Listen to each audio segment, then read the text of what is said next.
Je vous demande de vous arrêter. Je vous demande de vous arrêter. Je vous demande de vous arrêter.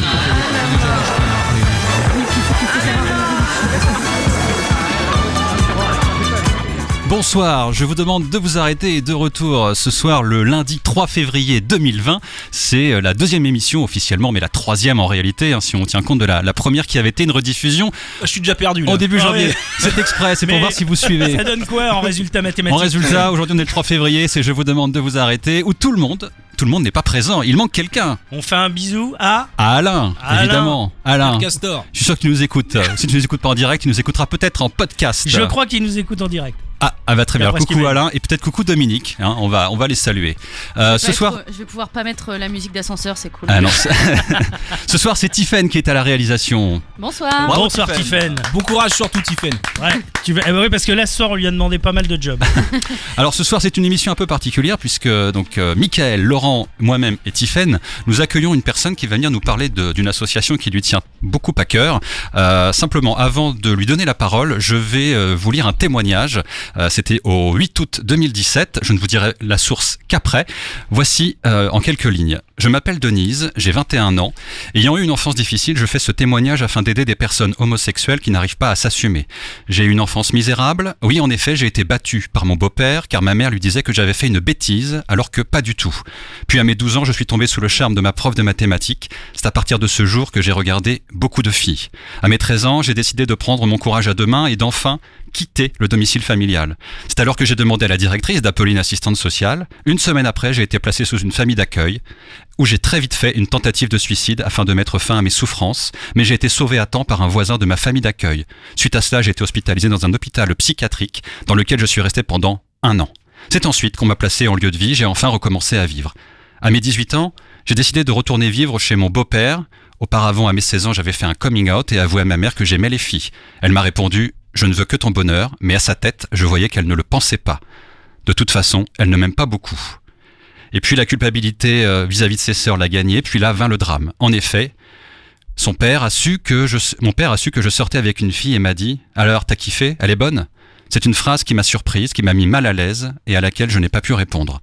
Après une relation difficile, je me suis retrouvé à la rue, mais très vite j'ai trouvé une solution, intégrer un CHRS. C'est grâce à un ancien hébergé que j'ai entendu parler du refuge. J'ai pris contact avec les responsables et depuis j'y suis hébergé. J'y ai rencontré des personnes formidables qui ont su me redonner goût à la vie. J'y ai aussi retrouvé l'amour. Et ce soir, ce témoignage qui est issu du refuge.org, nous avons Philippe Pommel, le délégué régional de Normandie, pour nous en parler. Bonsoir Philippe. Bonsoir. Ce témoignage dont on vient de restituer... il est poignant. Il est poignant. J'en ai les poils qui se dressent. Là. Ouais. C'est des situations qu'on rencontre souvent, Philippe ? Tous les jours malheureusement. Oui, tous les jours. Ces jeunes... et je dirais que ce témoignage-là est, je vais pas dire qu'il est light, mais presque. Certains sont battus, sont violés, sont séquestrés dans des caves, dans des garages, n'ont plus le droit de manger avec la famille, n'ont plus le droit de se laver parce que, je sais pas, peut-être que c'est contagieux, donc le fait d'aller dans la baignoire ou sous la douche pourrait contaminer les autres enfants, je ne sais pas. Mais ça ne peut pas être acceptable aujourd'hui, en 2020, d'avoir autant de jeunes qui se retrouvent à la rue, parce qu'elle le dit très bien, je me suis retrouvé à la rue. Certains sont mineurs parfois, uniquement parce qu'ils ont ce défaut d'aimer. Mmh. C'est un défaut d'aimer aujourd'hui ? Bah pour ces jeunes-là, oui. Ouais. Mmh. Donc pour démarrer en fait, on voudrait quand même présenter Philippe. Oui. Donc tu l'as dit, il est délégué régional du refuge en Normandie. Voilà. Philippe, moi je voudrais juste démarrer par ton implication. Bon, nous on la connaît ton implication, elle est forte, elle est importante. Mm-hmm. Comment ça a démarré tout ça ? Bah ça a démarré un peu bizarrement en fait, parce que vers l'année 2015, j'ai rencontré un ami dans la rue qui m'a dit qu'il était en train de créer une délégation du refuge au Havre, et je lui ai dit écoute, moi je suis preneur, je suis prêt à t'aider, si t'as besoin d'un coup de main, je t'aide. Et puis il fait ouais pas tout de suite, d'ici quelques mois j'aurai besoin de bénévoles, mais pour l'instant je monte le projet puis on verra plus tard.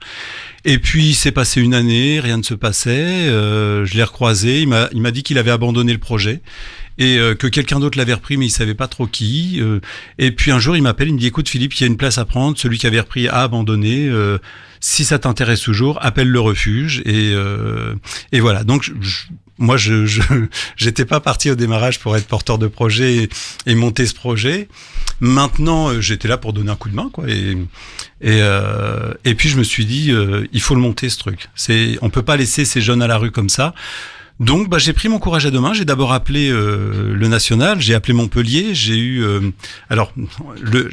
appelé le seul numéro qu'on peut avoir au refuge, c'est-à-dire le 06 31 59 69 50, et c'est la ligne d'urgence. Et alors là, quand j'ai su que c'est la ligne d'urgence, je me suis excusé parce que je voulais pas gêner cette ligne. Puis on m'a dit non, vous êtes au bon endroit, vous inquiétez pas. Par contre, elle m'a donné un autre numéro pour avoir Nicolas Noguier, qui est le président du refuge, qui m'a après orienté également vers Frédéric Gall, qui est le directeur général. Et de là, tout s'est un peu enchaîné. Et moi, je leur ai dit tout de suite, si je crée un refuge au Havre, je le ferai pas tout seul.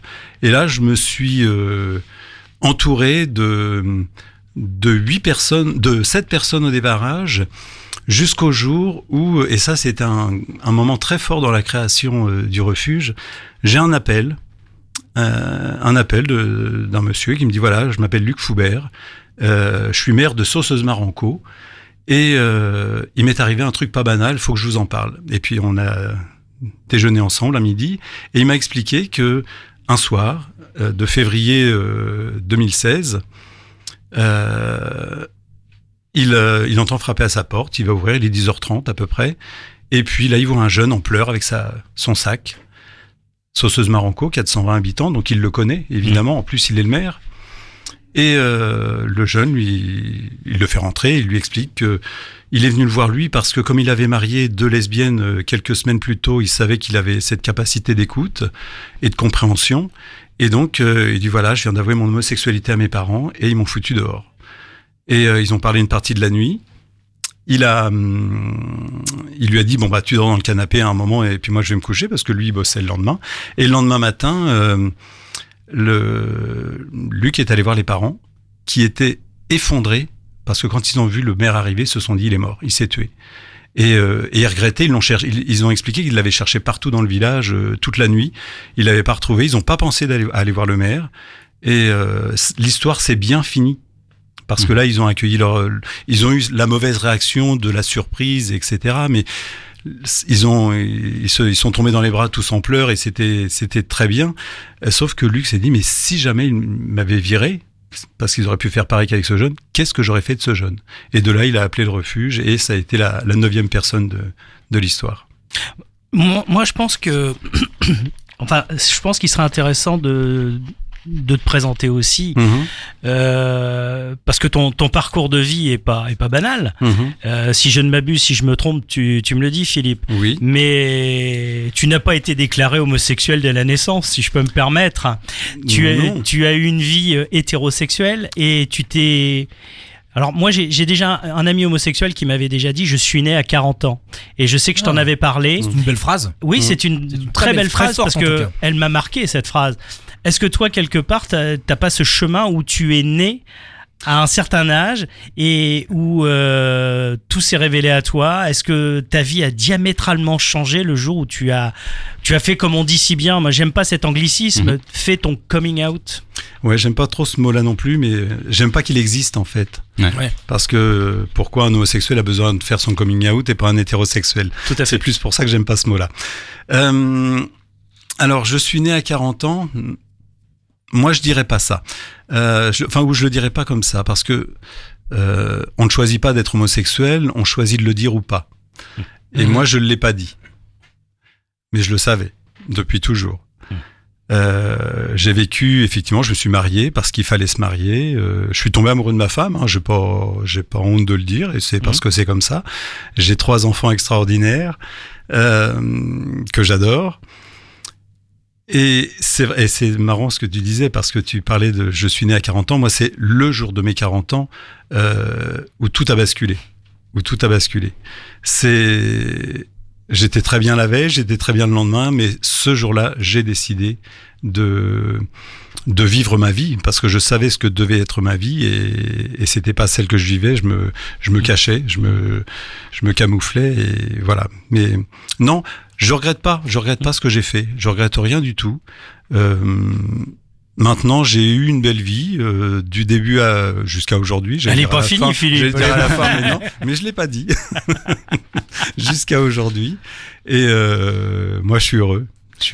Entre cette conversation que tu as eue, la première conversation que tu as eue au sujet du refuge avec cette personne, et l'ouverture du refuge. Ouais. Genre, quand je dis ouverture, je parle vraiment les clés tu vois. Il se passe combien de temps? Alors, j'ai été nommé porteur de projet le 28 avril 2016. En octobre, sous la pression, vraiment, on a une pression hyper forte à la fois des politiques, et là j'insiste sur les politiques parce qu'ils ont vraiment été derrière nous, des politiques et de tous bords, mais aussi de la rue, des gens qui nous disaient on veut vous aider, on veut en faire partie. On a organisé, alors qu'on n'était pas prêt, et je regrette vraiment de l'avoir fait, mais c'est pas grave, c'est fait, faut pas regretter le passé. On a organisé en octobre 2016 une réunion d'information à l'hôtel Kyriade du Havre, à l'entrée du Havre. On avait préparé une 30aine de chaises, il y avait 100 personnes. Et ça a été le moment fort de la création. Vraiment un moment extraordinaire. T'as pris une claque? T'as pris une claque là? Ouais. Tu t'y attendais pas du tout? Pas du tout. T'as dû te dire, je suis pas je déconne pas là. Non, exactement. Là, je suis dedans, c'est une réalité. Les gens sont là, ils sont mobilisés. Ils sont là, il y avait 15 politiques, des maires, des adjoints, des premiers adjoints au maire, des députés qui étaient là.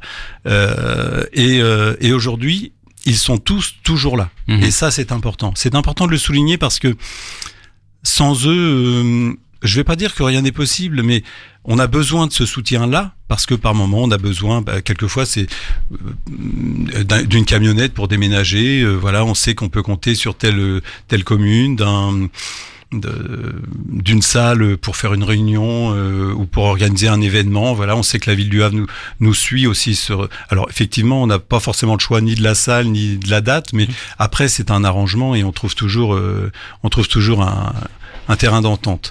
Pour être clair, par contre, tu nous parles du Havre, mais les personnes qui ont besoin d'appeler le refuge, c'est un numéro national, et après, les personnes sont reconduites par rapport à leur région. C'est comme ça que ça fonctionne? Alors, plus ou moins. Ça, je pourrais t'en parler après si tu veux, mais comme tu m'avais posé une autre question avant, j'aimerais finir si tu le permets. Bien sûr, excuse-moi. Impose-toi, Philippe. N'hésite pas, ici t'es chez toi. Vas-y Philippe, on t'écoute. Vas-y. Donc c'était pour revenir un petit peu à la création. À la suite de cette réunion, 70 personnes étaient bénévoles sur la délégation du Havre. C'était beaucoup trop. Et les gens, effectivement, très rapidement se sont ennuyés parce que là, on montait le projet, il y avait pas de jeunes, etc. L'inauguration de la délégation, la création de la délégation s'est faite le 15 mars 2017. Là, j'ai été nommé officiellement délégué départemental de Seine-Maritime. Et puis, à partir de là, on a cherché un local, un appartement pour accueillir les jeunes.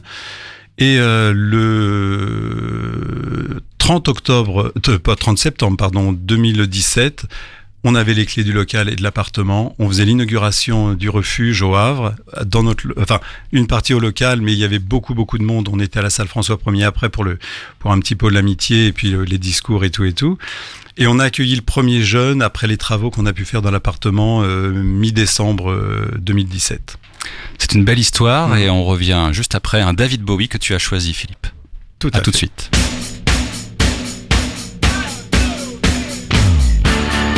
Heaven loves you.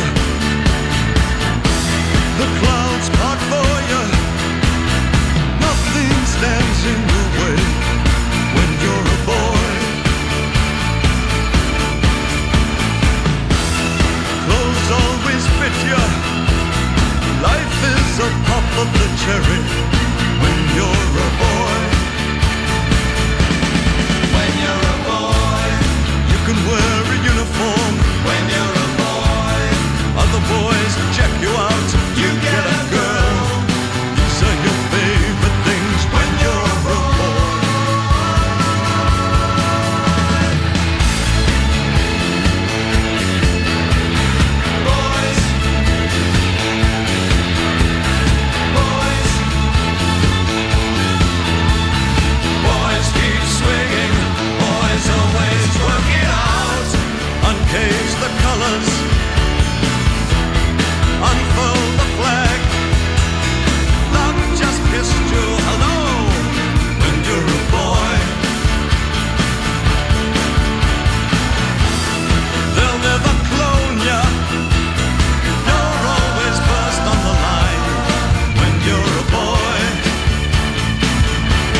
Voilà, c'était David Bowie, Boys Keep Swinging. Ce titre que tu as choisi, Philippe, pour quelle raison, dis-nous?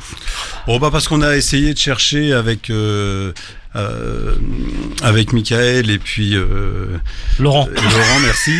Alors Bowie, je suis pour rien, moi. Non, mais c'est ça où là, ça s'appelle de la manipulation. C'était plus Laurent, c'est vrai. Des chanteurs qui tournaient un petit peu autour du sujet qu'on traitait aujourd'hui. Donc voilà, Bowie, ça s'imposait, quoi. D'accord. C'était effectivement l'icône. Tout à fait. C'est le premier artiste qui va passer habillé en femme. Commence pas. Ne le branchons pas trop longtemps sur David Bowie. Ah non, ne me branchez pas. Ne me branchez Il a l'œil pas. qui frétille, là. Par contre, on parlait tout à l'heure. On parlait donc tout à l'heure de la création du refuge. Donc, qui a créé le refuge? Tu nous le disais tout à l'heure. Oui, Nicolas Noguier qui a créé en 2001 le premier refuge à Montpellier. Depuis, un grand chemin a été parcouru parce qu'il y a 20 délégations, pardon. Je me prends à rêver. 20 délégations aujourd'hui en France et en Outre-mer. Dont la dernière qui s'est créée, il y a eu Angers, et puis il y a eu un centre qui s'est spécialisé dans l'accueil des mineurs du côté de Nice, par là-bas. Alors ce qui serait peut-être bien, moi je te propose Philippe, c'est que tout simplement on prenne tout de suite à l'antenne Nicolas Noguier. Bonsoir Nicolas. Vous m'entendez? Oui, bonsoir. Oui, voilà. Bonsoir. Donc on va remercier Nicolas. Et c'est une surprise, hein, Philippe n'était absolument pas au courant. Bonsoir Nicolas. Coucou, Philippe. Je suis super content de t'entendre. Alors, moi aussi, très.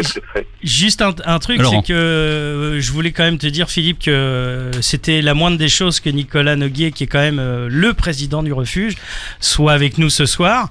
Je te le dis tout de suite, on l'a contacté, c'est quelqu'un de très réactif et il a tout de suite accepté en sachant que tu seras avec nous ce soir.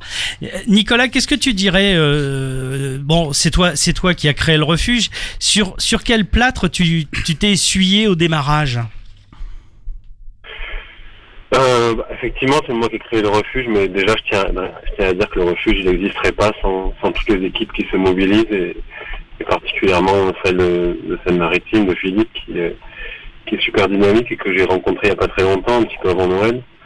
Au démarrage, je me suis un petit peu... Ce qui a été le plus difficile, je dirais que c'est l'absence de prise de conscience. Quand on a démarré, il y a 17 ans maintenant, les gens imaginaient pas qu'on puisse mettre un enfant, son propre fils ou sa propre fille dehors. Les gens, enfin, ils avaient un petit peu des œillères et ils n'imaginaient pas que ça puisse arriver en France. Et ça a été... Maintenant, on commence... Il y a encore des moments où c'est difficile de faire comprendre aux gens que ça existe, malheureusement, mais à l'époque, c'était encore plus dur, et peut-être l'invisibilité du phénomène qui est énorme, qui a été difficile à faire prendre une vraie prise de conscience. Et je trouve que le refuge a vraiment fédéré quand même dès sa création pas mal de monde et continue aujourd'hui. En 17 ans, tu trouves vraiment qu'il y a eu un avancement à ce niveau-là, et comment tu le ressens? Je trouve que les mentalités elles évoluent petit à petit, la société évolue aussi, mais là je trouve que depuis 3-4 ans il y a une vraie montée en charge de l'individualisme, on va dire, et une vraie montée en charge de tous les sentiments, enfin tout ce qui est repli sur soi. Enfin, c'est bien évidemment l'homophobie, mais on remarque aussi qu'il y a une montée en charge du racisme, des violences faites aux femmes, etc. On va dire que je trouve que depuis 2-3 ans, il y a quand même un retour en arrière qui est assez flagrant. Il y a Philippe qui acquiesce. Ouais. C'est depuis 2012, je pense, depuis les manifestations contre le mariage pour tous, où il y a eu une explosion des demandes d'hébergement chez nous. Il y a eu, depuis, moi je trouve que ça s'est énormément dégradé, effectivement. Ouais. Moi, ce que j'aimerais peut-être rappeler, on en parlait pardon, en antenne avec Philippe, c'est le Code civil. L'article 371.1 du Code civil. Ça vous dit quelque chose? Vous savez ce qu'il raconte, Nicolas? Non, allez-y. Non. Voilà ce qu'il dit. Légifrance, c'est la source .gouv.fr.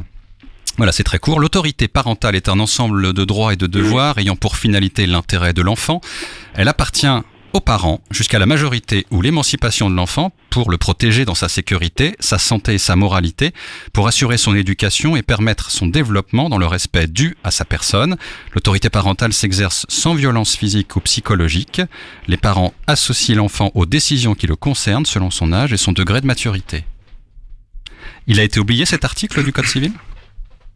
Par certains parents, oui. C'est une question, hein, j'ai pas... Tu penses la même chose ?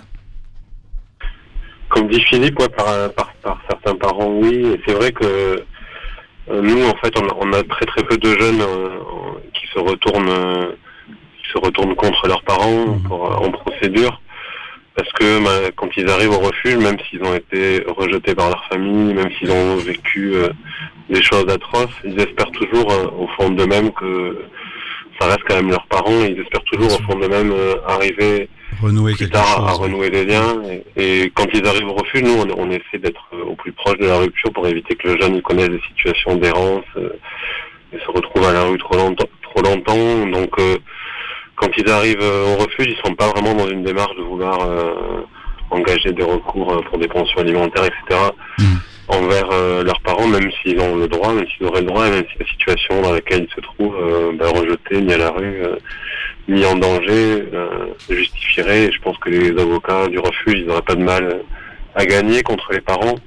Mais c'est vrai que le jeune n'est pas dans cette démarche-là quand il arrive. Oui. Puis je pense aussi que c'est parce que ces jeunes sont déjà bien détruits, bien amochés quand ils arrivent chez nous, quand ils arrivent au refuge. Et c'est vrai que d'entamer ça en plus, de subir encore un procès, de voir les parents, c'est compliqué, quoi. C'est très compliqué. La démarche n'était pas forcément que les jeunes qui subissent cela entament un procès. Non, c'était simplement de dire, tiens, le Code civil rappelle que le devoir des parents, il est de s'occuper des enfants, quels qu'ils soient. Quoi qu'ils vivent. Puis légalement, c'est même jusqu'à ce qu'ils soient en capacité de subvenir à leurs besoins, quoi. Tout à fait, ouais. Mais non, mais c'est vrai. Et ce code civil, il est oublié.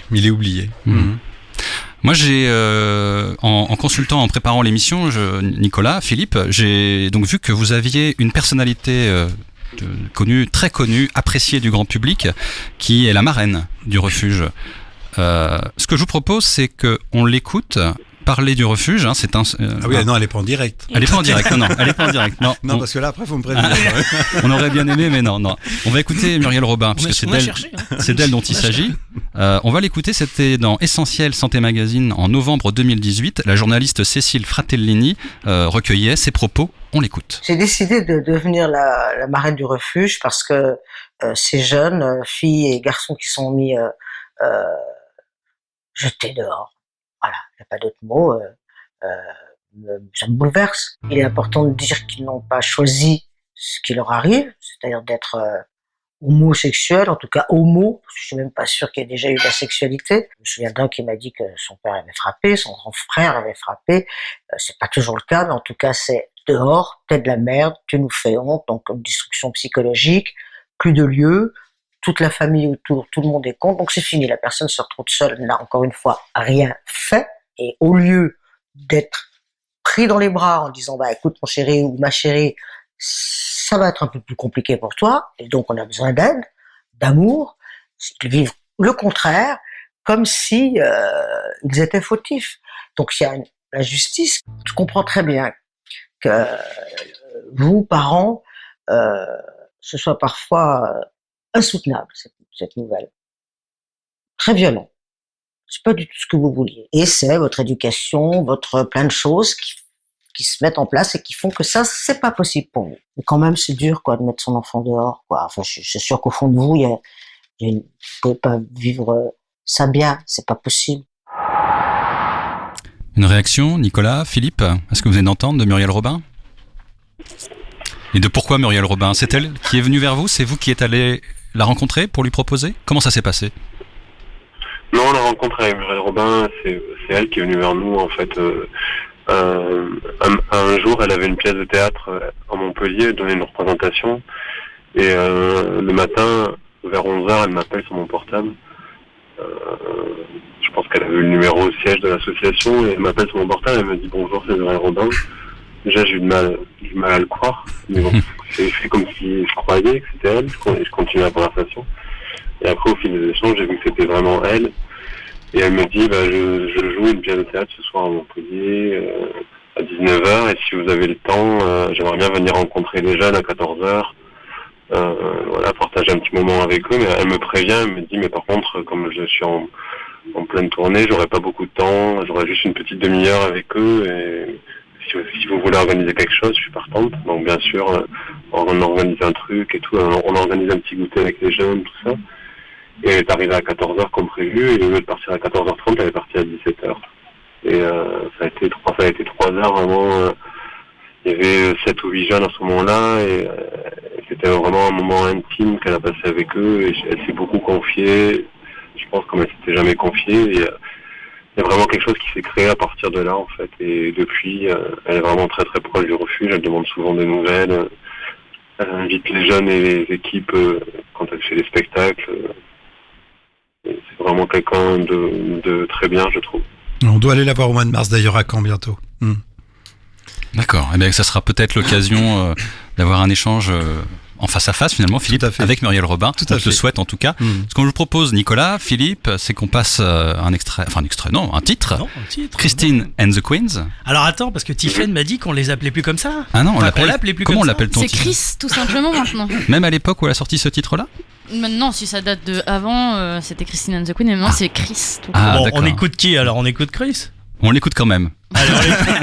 On vous dira de quel titre il s'agit, mais vous le connaissez déjà forcément. À tout de suite. Chris.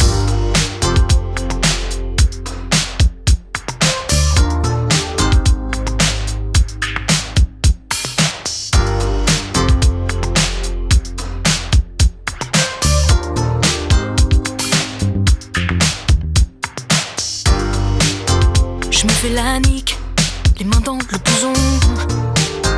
Tout mon corps me pique, c'est la salaison. Quand ils l'eau de leurs bras, elle rit de bonté. Tic tic tac, ça semble écrit sur le papier. Ma tristesse infectera ma mâchoire. Plus je convoite et moins je suis belle à voir. C'est comme un merle, la fille que tu crois retenir. T'appuies au hasard pour la faire jouir. Que faire de l'énergie que je perds quand je te veux? Dis-moi comment mieux. Que faire de l'énergie que je perds quand je te veux?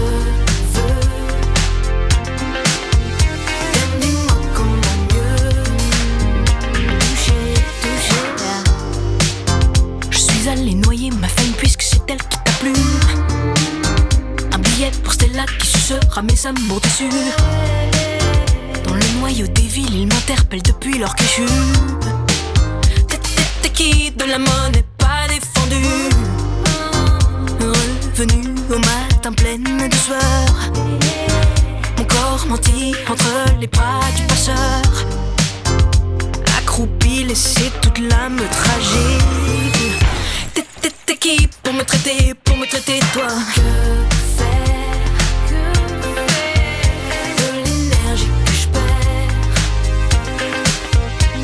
quand je te veux? Dis-moi comment mieux. Que faire de l'énergie que je perds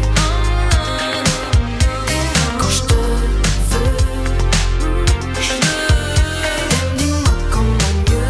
Chris, I don't know why you're tripping. Touché, touché, touché, touché. Touché, touché, touché, touché. Touché, touché, touché, touché. You got to keep on rolling, girl. Keep rolling, rolling, rolling.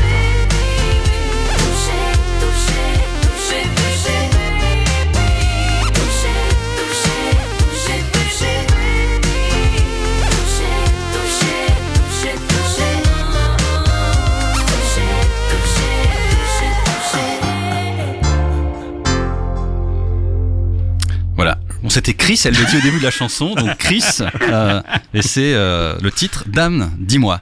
Hein, c'est une chanson, alors là, du coup, qui a choisi? C'est toi Laurent encore ou c'est c'est Philippe The Queen, c'est moi, parce que je trouve que c'est une chanteuse qui est un peu androgyne. Elle a commencé sa carrière très féminine, aujourd'hui elle est très masculine, et c'est quelqu'un que j'aime bien aussi, tout simplement. Voilà. D'accord. Nicolas, on t'a pas posé la question parce que non, mais c'est pas grave, je voulais juste rebondir sur. Vas-y. Mais c'est normal qu'elle ait ce côté-là, c'est qu'elle elle soutient énormément la communauté queer finalement. Tout à fait. Aussi, du coup, peu importe l'étiquette, c'est juste. Nicolas, si on t'avait demandé de passer un morceau, t'aurais voulu écouter quoi? Non, c'est difficile, mais je trouve que les choix de Philippe sont plutôt pas mal. Merci. Bon, bah tant mieux déjà. Non. C'est une bonne chose. On voulait parler rapidement du mode de fonctionnement du refuge. Vous marchez toujours par système de dons. Comment ça fonctionne? Oui, on est financé à 75% par des dons et à 25% par le public. Donc les dons, ça peut être des dons des particuliers ou des dons des entreprises. Et c'est vraiment essentiel pour le fonctionnement du refuge. Il y a aussi des troupes de théâtre qui jouent pour le refuge, notamment au Havre. Ouais. On a eu un énorme don en septembre-octobre 2019. On a eu un énorme don de 9500 € grâce à une troupe de théâtre, la Compagnie Corinthe, qui a organisé 6 spectacles, et toutes les places vendues, tout l'argent des places est revenu sur 4 associations, dont le refuge, et chacun a touché a eu 9500 €. C'était inespéré, quoi. Tout à l'heure, Philippe, tu parlais du premier jeune qui était oh là, bruit de moto derrière. Le premier jeune qui a été accueilli au refuge au Havre, c'était à la mi-décembre 2017. Aujourd'hui, les jeunes gens qui arrivent, ils ont quel âge? Quelle situation ils rencontrent par rapport à leurs parents? Alors, comment ça se passe? Ce sont des jeunes qui ont entre 18 et 25 ans, sauf que l'année dernière, en 2019, on a accueilli un mineur sur une décision de justice. Qui est adorable comme tous d'ailleurs, mais après leur histoire de vie est très variable en fonction des jeunes. Certains ont préféré fuir plutôt que de subir des coups, des brimades, des moqueries. D'autres se sont retrouvés à la rue. Et quand on récupère quelqu'un qui a fait de la rue, c'est pas facile, c'est assez compliqué, parce que comme le dit très bien un bénévole dans un des clips du refuge, il y a certains, quand les jeunes arrivent au refuge, c'est un peu le concours à celui qui a fait un peu le plus de rue. Comment dire, il y a plein de surprises aujourd'hui. Oui, alors on va quand même le dire. On voulait te faire. On a un invité supplémentaire. Voilà, Nicolas, on se permet on t'a coupé là, c'est pas sympa de notre part. On a fait venir le conjoint. J'aime pas ce mot-là non plus, excusez-moi. Le compagnon de Philippe, Eric. Alors, on va le remercier, Eric, parce que Mickaël l'a contacté. Il est venu sans que Philippe le sache. Et nous, on avait quand même des questions aussi à poser à Eric. Comment tu vis aujourd'hui avec Philippe qui s'implique, mais à fond les ballons? Et et Dieu sait qu'on l'a vu et revu. Comment tu le vis, toi? Je le vis bien parce que je l'ai accompagné depuis le départ dans ce projet, et c'est vrai qu'on y passe tout notre temps. Alors il se trouve que moi aujourd'hui j'ai lâché l'association parce que justement ça prend beaucoup de temps, c'est tous les jours, tous les soirs, et bon, j'ai envie de me réserver un petit peu de temps libre. Mais alors, c'est tout neuf, l'association, de toute façon. Oui, par contre, je pense qu'on peut pas s'investir à 100% sur une durée finie, quoi. À un moment donné, c'est épuisant. C'est vraiment épuisant parce que en plus, comme Philippe est délégué, c'est vrai qu'il y a toujours du travail le soir, il y a tous les mails à lire, il y a des rendez-vous à prendre. Je servais à la fois de secrétaire, de pense-bête. Mais tu continues à l'aider malgré tout. Tu continues à l'aider. Oui, je vais continuer à l'aider, bien sûr. Il sera toujours mon agenda et ma secrétaire. Alors, on voulait parler de quelque chose. Nicolas, j'ai cru comprendre que tu étais marié, toi aussi. Je suis pas marié, mais je suis couple depuis longtemps. D'accord, je croyais, c'est pour ça. Parce qu'on voulait parler du mariage homosexuel, du mariage gay, parce que on en parle souvent. Qu'est-ce que tu penses du mariage gay, toi? Moi, je suis totalement. Je trouve que c'est quand même une grande avancée une grande avancée dans la société et bien sûr c'est un vrai pas vers l'égalité. Donc nous on s'est pas marié avec mon compagnon depuis, ça va faire 14 ans qu'on est ensemble, on est toujours pas mariés, mais je trouve super beau qu'on ait depuis maintenant quelques années, on peut se poser la question de savoir si on va se marier ou pas, alors qu'avant on se posait même pas la question parce que c'était interdit. Ouais. Et je trouve ça très beau. Ouais. Moi, je voudrais rajouter une petite chose, c'est que évidemment, on ne peut pas être contre le mariage gay, on peut pas être contre le mariage pour tous, quoi qu'il arrive.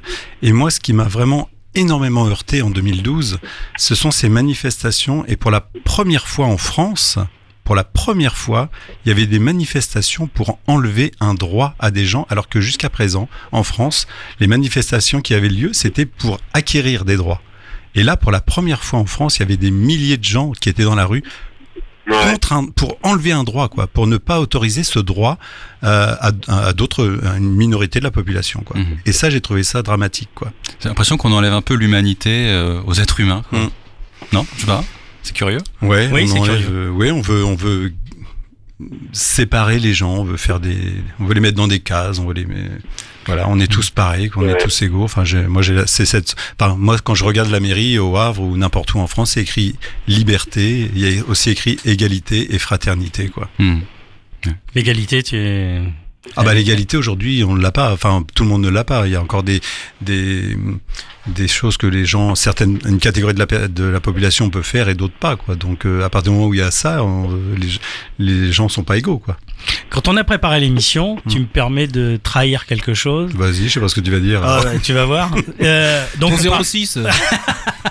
on parlait du mariage gay et tu m'as dit, la dernière fois, non, j'y pensais pas et puis ça chemine. Oui, parce que... Peux-tu nous expliquer qu'est-ce qui fait que dans ton esprit aujourd'hui, ça peut cheminer dans le bon sens ? Ça peut cheminer dans le bon sens parce que à partir du moment où, déjà c'est autorisé, on a le droit. Oui, donc ça c'est une bonne raison. Et puis d'avoir peut-être trouvé la bonne personne. Parce que quand on... il y en a un qui sourit. Quand on vit... c'est vrai que j'ai eu une vie un peu décousue à une certaine époque. Bon, voilà, je regrette rien et je l'assume complètement. Aujourd'hui, j'ai rencontré Eric et ça fait quelques années maintenant. Ça fait pas 14 ans comme Nicolas. Ça fait 4 ans, bientôt. Très, très bientôt. Donc voilà, oui, maintenant on peut en parler, on peut y penser, ouais. Est-ce qu'on peut en parler ce soir, Eric ? Oui, on peut en parler. Ouais. Qu'est-ce que tu... Oui, c'est quelque chose qui est envisageable, ouais, tout à fait. Vous n'auriez pas quelque chose à vous dire ce soir ? Pourquoi on a quelque chose à se dire ? On attend pas. On n'attend personne d'autre à part Nicolas et Eric. Ça je sais pas après. Comme je savais pas qu'il y avait ni l'un ni l'autre. J'aimerais que tu nous racontes une anecdote, Philippe, que tu as vécu avec une journaliste. Oui. Moi et Eric d'ailleurs, parce que c'est une journaliste qui m'a appelé un jour en me disant voilà, j'aimerais faire un petit test avec vous dans la rue si vous l'acceptez. C'était de nous promener dans la rue en nous tenant par la main et puis donc elle était derrière nous, 10-15 mètres derrière, et puis elle regardait la réaction des gens et en fonction de la réaction elle allait les interviewer et elle en a fait un article dans le journal. Et c'était assez enrichissant parce que la majorité des gens qui regardaient les mains, il y a une maman à un moment qui a tiré sur sa petite fille, je sais pas, des fois que ce soit contagieux, on sait jamais, mais assez violemment. D'ailleurs, la pauvre gamine, elle a dû avoir mal. À part cette personne-là qui a été très négative et qu'elle n'a même pas pu interviewer, les autres ont été plutôt hyper sympas. Et il y a même un petit monsieur qui avait à peu près 70 ans qui a dit mais oui, j'ai regardé parce que ça m'a étonné, on n'a pas l'habitude de voir ça au Havre et j'ai trouvé ça beau. Et donc voilà, nous ça nous a assez ça nous a plutôt conforté dans le fait que, parce que ça nous arrive de temps en temps de nous promener dans la rue en nous tenant par la main, et c'est vrai que jamais jusqu'à présent on a eu ni moquerie, ni brimade, ni quoi que ce soit, ni même réflexion. Après, parfois des regards, des regards un peu insistants, mais on se rend compte aussi que ces regards-là sont pas forcément négatifs avec la réaction de ce monsieur. Donc voilà. Par contre, mais je pense que Je pense sincèrement que je me considère pas comme quelqu'un de vieux, loin de là. Mais je pense que notre âge peut être un des éléments aussi qui engendre ça, parce que on a plusieurs. Je connais des couples beaucoup plus jeunes qui eux n'osent pas le faire parce que chaque fois qu'ils l'ont fait, ils ont été ennuyés, quoi. Vraiment. Nicolas, donc nous, on l'a bien compris, on est en Normandie. Nicolas, tu es dans quelle région ? Moi, je suis à Montpellier. Montpellier. Est-ce que tu ferais le même constat d'une région à une autre par rapport à ça ? Ouais, je pense qu'il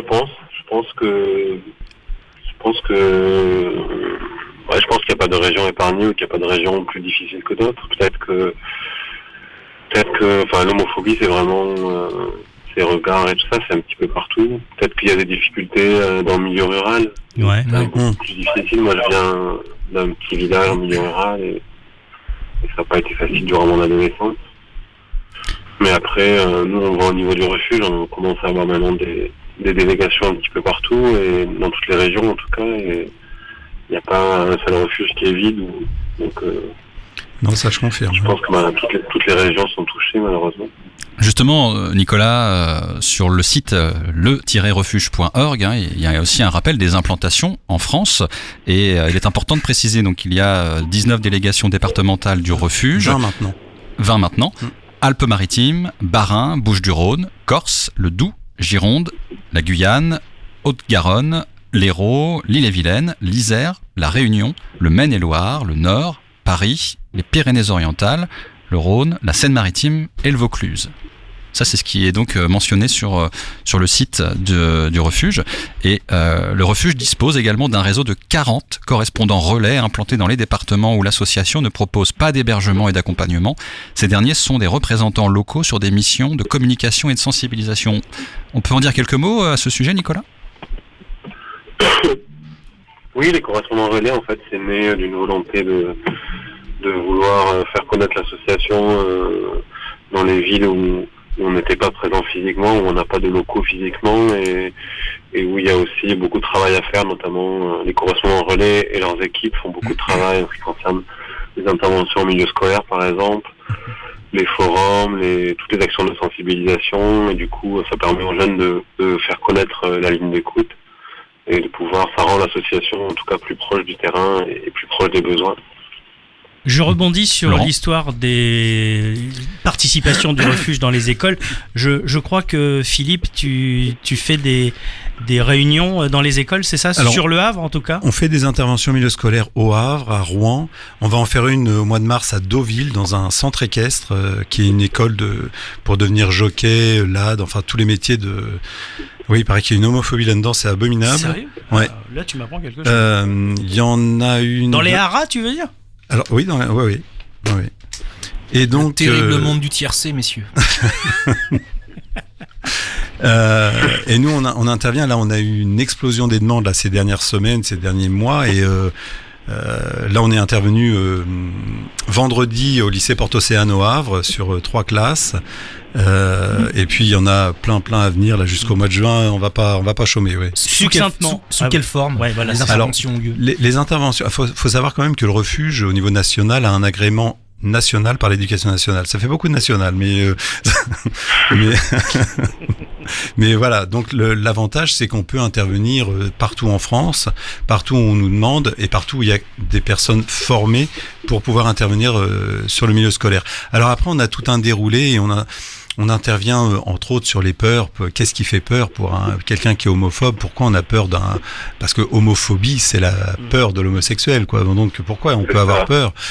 Quelles sont les conséquences que ça peut avoir avec tout ce qui est violence et tout ça, et les conséquences sur le jeune qui est discriminé, parce que c'est de la discrimination pure et simple, et le résultat, c'est qu'on en arrive malheureusement très souvent et trop souvent à des tentatives de suicide, comme le disait tout à l'heure Cyril dans ce qu'il lisait sur le témoignage de Denise. Oui, et même en délégation, je sais que nous là, on a accueilli une jeune au mois de juin, entre juin et septembre, elle a fait 2 tentatives de suicide. Voilà, ce sont des alertes, ce sont des appels au secours, c'est pas elle pouvait pas, avec ce qu'elle s'est fait, elle pouvait pas se tuer. Mais voilà, malgré tout, ça montre le mal-être et le besoin justement de suivi psychologique qu'on peut leur apporter.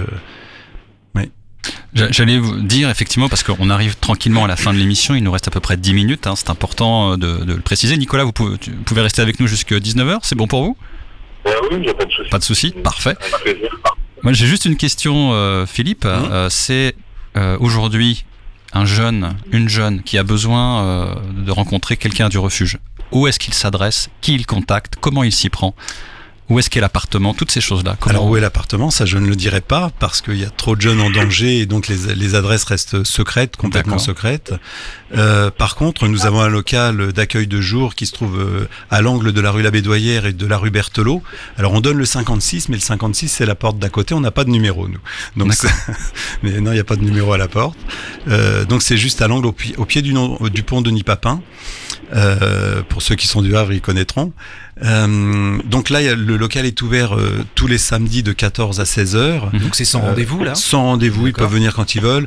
Après, on a aussi une permanence pour les jeunes le mercredi de 18 à 20 heures. Si un jeune vient, on l'accueillera à bras ouverts, ça va de soi.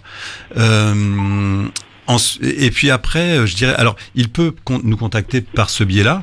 Et après, il y a la ligne d'urgence qui est disponible pour tous les jeunes s'ils ont un mal-être, s'ils ont envie de parler, et surtout s'ils ont un besoin d'hébergement et qu'ils ne sont pas forcément du Havre. Donc, je vais donner ce numéro parce qu'il est hyper important. C'est le 06 31 59 69 50. Ce numéro, je pense qu'il faudra peut-être, si vous reparlez un peu du refuge un peu plus tard, le redonner. On le mettra dans le podcast. Voilà, oui. Parce que c'est vraiment le numéro à appeler. Redonne-le. Le 06 31 59 69 50. Et ce sont des gens adorables qui répondent au téléphone. Moi, je sais que le mineur là qu'on a accueilli en juin dernier, quand il a appelé, il a dit mais j'avais l'impression que cette dame-là, je la connaissais depuis toujours quand elle a répondu, quoi. Et voilà. Et ça, c'est vraiment la culture au refuge, c'est que on accueille tous les jeunes de la même manière et on essaye d'être le plus bienveillant possible parce qu'ils sont tellement détruits, ils sont tellement. Moi j'avais aussi quelque chose que je voulais aborder, c'est que les bénévoles qui ont pu participer et qui participent aujourd'hui, qui viennent et qui peuvent repartir, et puis d'autres qui arrivent, quels sont les profils ? Des psychologues peuvent être bénévoles, des médecins, est-ce que c'est tout un chacun peut être bénévole ? Bien sûr, tout le monde peut être bénévole. Après, est-ce qu'on a besoin des compétences particulières pour être bénévole ou pas ? À part le cœur et l'écoute. Il faut effectivement avoir une très grande ouverture d'esprit et surtout être prêt à encaisser pas mal de choses parce que moi, quand j'accueille un jeune, je lui dis toujours nous, on va avoir des entretiens réguliers ensemble. Après, si à un moment, tu as besoin de te confier à quelqu'un et que tu n'as pas envie que ce soit avec moi, tu peux aller vers n'importe quel autre bénévole si tu te sens plus en confiance avec lui ou si tu as plus d'affinité avec lui. Et je dis, moi, je le prendrais pas mal. La seule chose et je le dis aux jeunes, la seule chose que je demanderai aux bénévoles, c'est s'il y a des éléments importants que je dois savoir, c'est qu'ils puissent me les redire pour que nous, on puisse prévoir ça dans le suivi du jeune par la suite, entre autres au niveau psychologique, et parce que moi, je suis pas psychologue, vous le savez. Donc, on a un accord avec une structure qui s'appelle Thérapsy, qui les accompagne et qui fait un super boulot là-dessus. Ouais. Nicolas, comment on choisit est-ce qu'on choisit les bénévoles ? Parce que demain, moi, je veux être bénévole. Est-ce que il y a des procédures de contrôle, de confidentialité, d'engagement ? Il y a une charte, il y a quelque chose ? Comment on procède ? Bien sûr. Ouais, bien sûr, il y a un contrat de bénévolat qui est signé avec tout un tas d'engagements. Il y a des réunions de présentation de l'association, des rencontres avec le délégué. On demande à relever un extrait de casier judiciaire aussi parce que c'est important d'être sûr que la personne n'a pas eu de problème avec la justice. C'est important. Il y a tout un process qui est sélectif, mais c'est normal puisqu'on accompagne quand même un public fragile, et donc c'est normal d'assurer de notre côté toutes les garanties. Mais après, c'est une très très belle aventure humaine, le bénévolat au sein du refuge. Les personnes qui commencent à être bénévoles en principe, elles vivent des moments assez uniques. C'est clair. C'est épuisant, mais c'est assez intéressant. Michael. En quelques mots, comment tu définirais l'aventure, toi, que tu as vécu et que tu continues à vivre? Oh, c'est compliqué ce que je te demande. Ouais, c'est compliqué. C'est l'une des plus belles pages de ma vie, je pense, ouais. Et toi, Eric, comment tu définirais la personnalité, l'homme qui est Philippe, justement, qui lui a permis d'aller au bout du truc? Son humanité. Son humilité, tu dis? Son humanité. Ouais. Et son hypersensibilité, ça. Ça fait partie du personnage. Ouais. Moi, ce que je voudrais savoir, et aussi bien de ton côté, Philippe, et celui de Nicolas, pour vous, si vous deviez dire, voilà, une réussite vraiment avec le refuge, une réussite qui a marqué le refuge, ça serait quoi comme exemple? Tu sais, quelquefois, les plus belles réussites, c'est pas forcément qu'un jeune parte avec un super boulot et tout ça. Tu vois, il y a quelques mois, on est allé en début d'année 2019 voir le concert de Jennifer avec les jeunes. Et là, plus récemment, on est allé voir le concert de Bilal Hassani. Et parce que on a un bénévole qui a eu un contact avec lui, et puis il a demandé, il faisait un petit concert de 4-5 chansons à Dieppe, au Casino de Dieppe, et puis il a dit est-ce qu'on peut venir avec les jeunes, donc on y allait, et ça a été complètement gratuit pour nous, et puis on a eu une entrevue, pas un entretien, j'allais dire, une entrevue avec Bilal pendant pas loin d'1 heure avant le concert.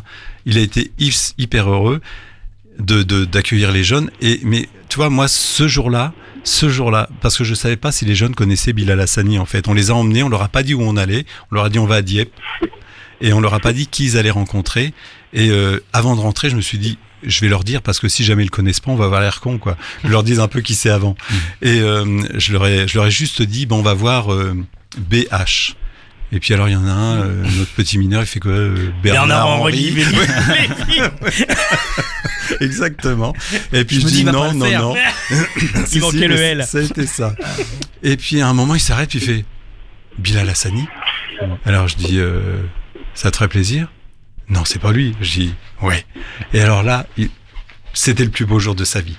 Et tu vois, j'en ai des frissons, ouais. Parce que ce gamin et ils étaient tous les trois dans le même état, hein. Et il dit, mais on l'écoute tous les jours sur YouTube et tout ça. Et ils étaient, mais j'ai jamais vu aussi heureux, quoi. Et ça, tu vois, c'est notre récompense. C'est ça, notre récompense. C'est ça, les bons moments. Et toi, Nicolas, tu dirais quoi? Ouais, c'est que moi, comme Philippe, c'est pas forcément c'est un petit peu tous les jours de voir les jeunes heureux aussi. Moi, ce qui m'a beaucoup marqué, c'est le tout premier jeune qu'on a accompagné au refuge, qui s'appelle Alexis, avec lequel on est toujours en contact, qui avait 19 ans maintenant, qui a 36 ans maintenant, et qui vient de temps en temps au refuge de Montpellier pour parler de son parcours. Il est devenu aide-soignant, c'est un métier qu'il voulait exercer, et c'est super de voir souvent la confrontation entre le premier jeune du refuge et le tout dernier qui vient d'arriver par exemple à Montpellier, de les voir tous les deux réunis. On imagine qu'il y a 17 ans qui ont passé, c'est émouvant. Ouais, c'est des beaux moments, ça. Alors on arrive à la fin de l'émission, on va devoir rendre l'antenne sur Westrack Radio. On a passé un moment intense, beaucoup d'émotions. Rappelez simplement que sur le refuge, le site internet du refuge, il est précisé la raison d'être du projet. C'est en France, l'absence de réponse à ces appels de détresse est criant, surtout quand on sait que la majorité des tentatives de suicide surviennent au cours de l'adolescence, alors que ces jeunes gens se trouvent isolés, sans groupe social d'appartenance et aux prises avec un rejet réel ou anticipé de la part du milieu familial. Ça, c'est une réalité. La réalité aussi, c'est qu'il y a eu un film extraordinaire, 120 battements par minute, qui est sorti il y a maintenant quelques temps. C'est le choix qui a été fait pour clore cette émission ce soir. On va rendre l'antenne dans quelques secondes. Donc, merci infiniment à Nicolas pour le duplex. Nicolas Noguier, président. Merci. Président du Merci d'avoir été là, Nicolas. Ça m'a fait super plaisir. Merci à toi pour tout ce que tu fais, Philippe. Merci. On remercie Philippe également, et puis on remercie Eric de sa visite, et on vous applaudit tous les trois. Bravo. Bravo. Et on vous souhaite une bonne continuation, évidemment, beaucoup de soutien et puis des proches. Puis il faudra me réinviter parce qu'on n'a pas tout dit là. On n'a pas tout dit, effectivement. Nous, on se retrouve sur Je vous demande de vous arrêter le 17 février 2020. Je rappelle quand même le podcast et on se permettra de mettre le lien du refuge sur le podcast. Sur le podcast, on mettra toutes les informations utiles. On se quitte avec Bronx Beat, Small Town Boy. À dans 15 jours. Ciao. Ciao.